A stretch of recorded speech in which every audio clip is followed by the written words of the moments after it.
صل على سيدنا ومولانا محمد وعلى سيدنا علي وسيدتنا فاطمة وسيدتنا زينب وسيدنا حسن وسيدنا حسين وعلى آله وصحبه وبارك وسلم. اللهم صل على سيدنا ومولانا محمد صاحب التاج والمعراج والبراق والعلم دافع البلاء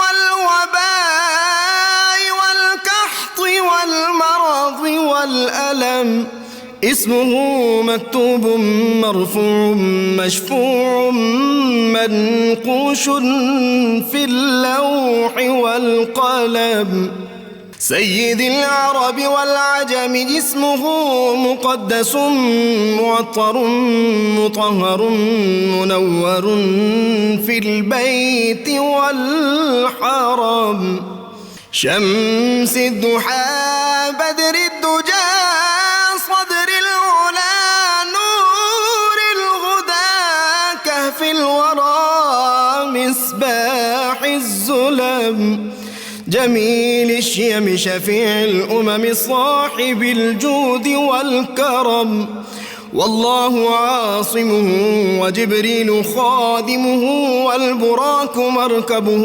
والمعراج سفره وفوق سدرة المنتهى مقامه وقاب قوسين مطلوبه والمطلوب مقصوده والمقصود موجود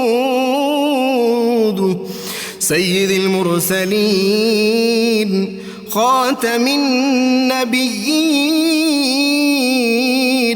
شفيع المذنبين أنيس الغريبين رحمة للعالمين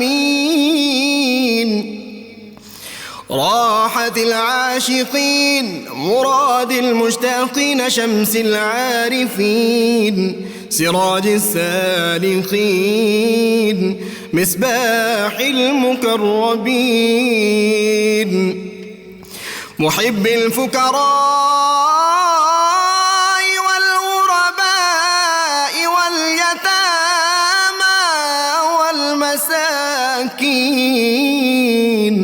سيد الثقلين نبي الحرمين إمام القبلتين وسيلتنا في الدارين صاحب قاب قوسين محبوب رب المشرقين ورب المغربين جد الحسن والحسين